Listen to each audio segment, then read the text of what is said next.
So, John, real quick, just as we're coming out of commercial, you noticed that I have a lot of Thurman Munson memorabilia up, and you said you went on stage one night with the night he died or something? What happened, we used to go on stage, myself, Piscopo, Bram von Hoffman, Bob Wall, and we would do a song called to O'Donna, O Thurman.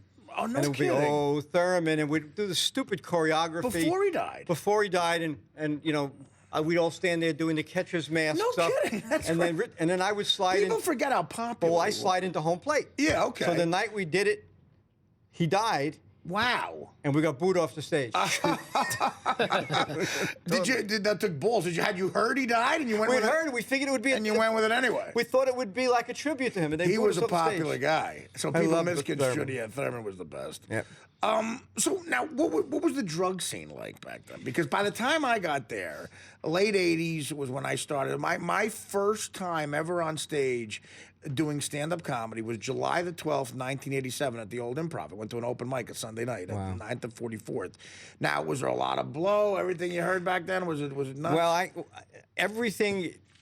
Let's just say there were two groups of guys, okay? Yeah. I hung out with like the real nerdy kind of guys with Now, me, who were Gilbert, Larry. Gilbert Godfrey. Yeah, Larry David, Was Bobby Seinfeld Kelton. in that? No, Seinfeld was with more the comic strip guys. Okay. And then there were other guys, I don't want to say that, but other guys that were kind of cooler, like, well, I'll say Mar and those kind of guys. They were like edgier. Yeah, so they were more into that scene, you know? Right. And What so- was Bill Maher like back then? Mar was, from day one, he was funny and cocky. He was always cocky, but in a good way, in a very confident way. Was he as political? Because I seem to remember his stuff not being Not as political, but it got more and more political as it got. I mean, he's as political as it gets now. It's nuts. Yeah. But he always, from the day one, he had this great confidence that showed through. And I remember Kelly Rogers. Yes. Kelly said, "You got to come see this guy. You got to audition. You got to come see him." And we walked in and saw him. I said, "Yeah." And should we pass him? And Kelly, I said, "Yeah." Now you got to pass him. You did an episode of Curb Your Enthusiasm. So Just at the end, a small thing. The Bill Buckner episode. Yeah. So now Larry called you up and said you remain good friends with him, I assume. Yeah. What happened was I actually called Larry. I said, "Larry, you know, all these years I never did anything on your show. I'm not an actor. I don't want to be an actor. I just want to do something because we can hang out. Be fun, right?" Yeah. So he called me up. He said, "John, I got this thing. You want to come in and do it?" And so I went in and that's nice. And we hung out. And the whole time he was being apologetic because he'd gotten a house.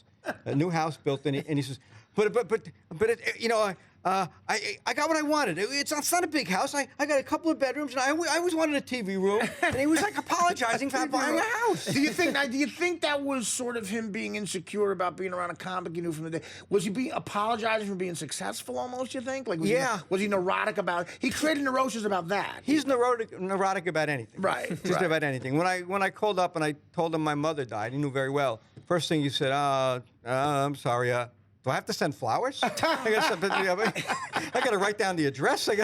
He's just like the show, isn't yeah, it? it's exactly like the show. Well, yeah, he like, you know, obviously it's about a character who's just insanely honest with everybody. Very honest. And what it proves to you, that show and that material is, and even Seinfeld to a certain level, if you're really honest, you're being mean. I mean, honesty is mean. You know? It's true. And it sounds mean. Now, what about Richard Lewis? Is the guy I become friendly with. Richard. He's arguably the reason I wanted to get into stand-up comedy. But sometimes I feel bad to where his darkness goes beyond humor to almost like I'm afraid he's suicidal or something. Like, he went through. like there's a fine. How much of a fine line between him or anybody else between like true depression and comedy? You know? I think with Richard, I know he went through what he had to go through, where he almost killed himself. Well, I've been through the whole gamut, man. Yeah. But so he's always on that edge of being very, very, neurotic. Yes. But people don't know this about him. He's actually one of the sweetest people on the planet. When I went through my troubles, I met Richard on the Howard Stern show. He came on as a guest, and in my bio and in my book, actually, I had said that sketch comedy and comedic acting was, all Belushi, Jackie Gleason, and Bill Murray and stuff. But as far as stand-up was concerned, Richard Pryor and Kinison. But most of all, probably the most influential guy was Richard Lewis. I saw Richard Lewis' first Showtime special. Oh, wow. And it made me want to do stand-up. So he appreciated that. And when I went through my sort of hell, God, he called every week. Yes. He's like, "Are you okay?" And barely knew me. So yeah, it's a good camaraderie with comics. You know, it's a competition, but. Richard actually ends his emails, "Love Richard." I mean, he's just a sweet guy, and people don't, they see that neurotic side, they don't see it. I was lucky enough to be, and it's in the book, I was actually lucky enough to be at the Improv in LA when Richard started to develop that character. And the sort of I'm depressed. And that week, when I saw the transition, and it literally was, he just got bent over more and more. Even at like 33 years old, he had a hunchback, and he was just What I love about his act, with also, I don't know, maybe you agree or disagree, but to me, stand-up, if you do it a lot on the road, the key is to make it seem like you're creating spontaneity on the spot, and he's good at that. He's great at it. Even if you like it's pre-written stuff.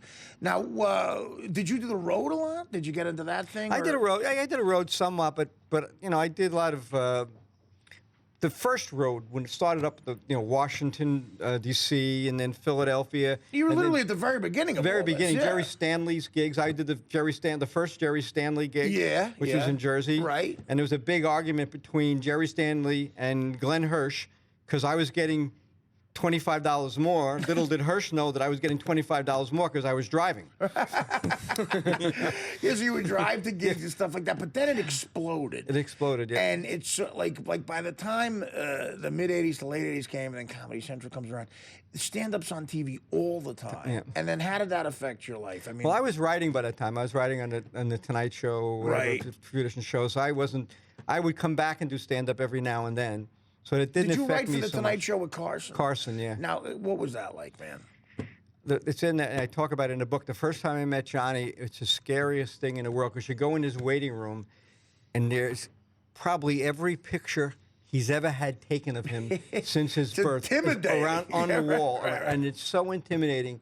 And then you go in, he brings me in, and I got in through Jim McCauley because he had got him my material or whatever, and Johnny wanted me. And I'm sitting there. Our knees are like this far apart with Johnny Carson. Right. I couldn't even talk. I mean, I was like, what could you say? How old are you at this point? I was like, I guess in my 30s. So this is in the mid-'70s?